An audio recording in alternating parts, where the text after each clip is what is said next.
On paper, Infiniti looks to have a very competitive coupe on its hands. The G37 3-door has 320 brake horsepower, can crack 60 in under 6 seconds, and comes with a ton of equipment at an attractive price. It won't be cheap to run, but stylish looks and a strong value proposition against tough German rivals could well secure it a small but loyal following. If you're going to spend over £30,000 on a luxury sports coupe, then you want it to look gorgeous and feel a bit exclusive. The problem is that there's nothing that's very exclusive about the strongest sellers in this sector, coupe versions of the BMW 3 Series and the Audi A5. Hence the appeal of this alternative, Infiniti's G37 Coupe. Not only will you almost certainly have never driven one of these, but it's very likely that you've probably never even seen one. Sounds good already, doesn't it? Not that being the only one in your private road to have one of these would mean much if this car didn't look stunning and go like stink, but it does, and it will. Plus you get more kit as standard than those mean German brands will give you. Those are a lot of pluses to counter the downside of buying into a brand that, though over 20 years old, will probably be one that few of your friends will have heard of. Let's find out a bit more.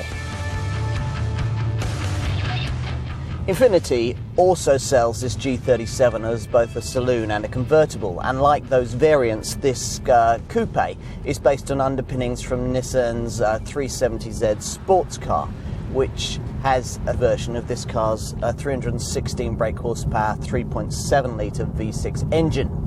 This is a significantly longer and heavier proposition, but it's power that's been put to good use. 60 from rest is achievable in under 5 seconds on the way to an electronically limited top speed of 155 miles an hour. That's enough performance to keep a potent twin-turbo BMW 335i coupe honest. Like the BMW, the G37 Coupe is rear-wheel drive. Unlike it, it can be specified with a four-wheel steering system. Now, this works by applying small amounts of steering to the rear wheels as the front wheels turn, aiding manoeuvrability and giving a much tighter turning circle at low speeds while improving stability at higher velocities. Now, Infiniti offers a lovely short-throw 6-speed manual gearbox as standard, but most buyers will want to take the option of the ASC Adaptive Shift Control 7-speed automatic, which has these lovely magnesium paddle shifters behind the wheel, but none of the clever dual-clutch technology of some rivals. Compared to the slightly less sporting G37 saloon model, this coupe has slightly more of a driver focus, evidenced by the lovely exhaust howl and the slightly more reassuring brake pedal feel. Both should tempt the keener driver without putting off higher mileage motorists attracted by this car's excellent long-distance ride and refinement. The styling job that's been done on the G37 Coupe is enough to make it arguably the most attractive model in the Infiniti stable. Now, the shape is classic 3-door coupe with a tapering roofline falling away towards the rear. It's got a long bonnet in true Infiniti style that has practical associations as well as stylistic ones. It enables the engine to be pushed right back to improve the front to rear weight distribution, and it also enables a designer bonnet that pops up to protect pedestrians unwise enough to stray into your path. Inside, buyers who've laid out over £30,000 on a luxury sports coupe certainly want to be reminded of how much money they spent, and this Infiniti doesn't disappoint. Pull one of these satin finished door handles and you enter a cabin that's beautifully built and very classy, with lovely touches like this analog oval clock, although the proliferation of buttons on the fascia and the use of some Nissan switchgear are amongst the reasons why it can't match the very priciest offerings in this sector. You can access many of the functions through standard fit switchgear on this 3-spoke steering wheel that adjusts electrically for rake and reach with the instrument binnacle, so you never lose sight of the dials.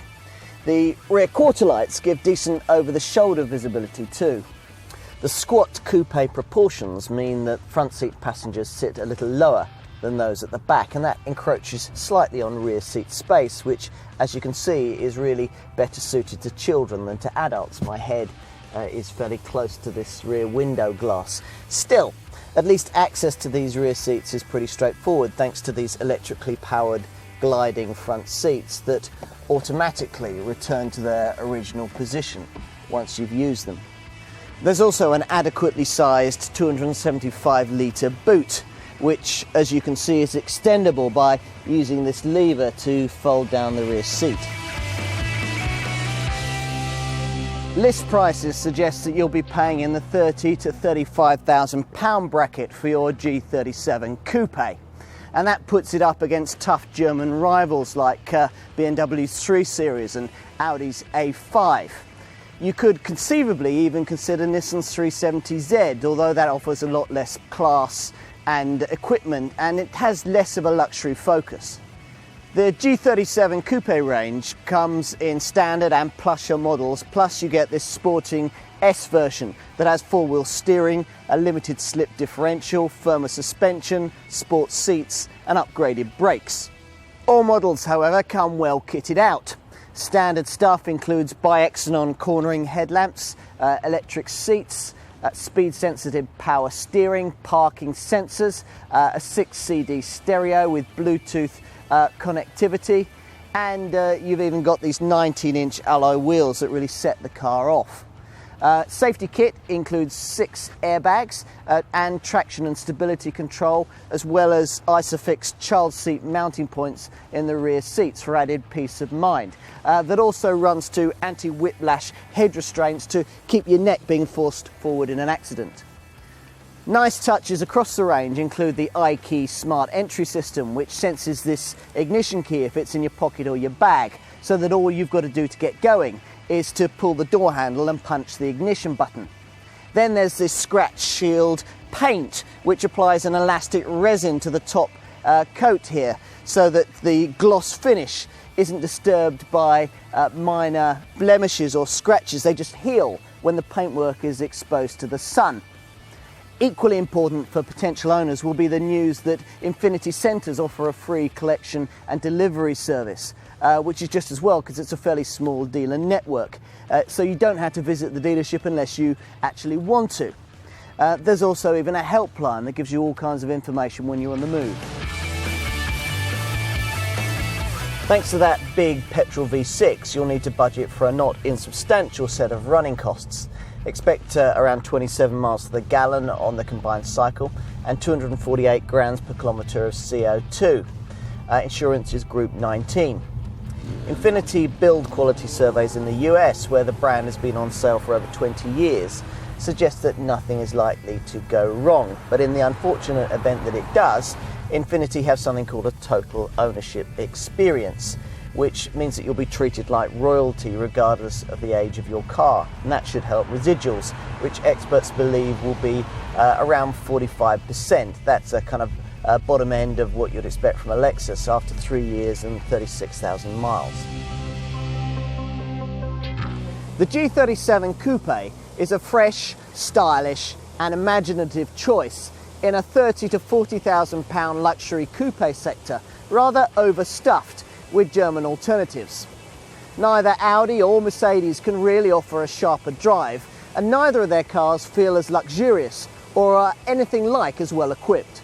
If that's not enough for potential buyers to take the plunge into ownership, then maybe Infiniti's exemplary brand of customer service will make the difference. If you've tried something else, then try that service and try one of these. You could well be surprised.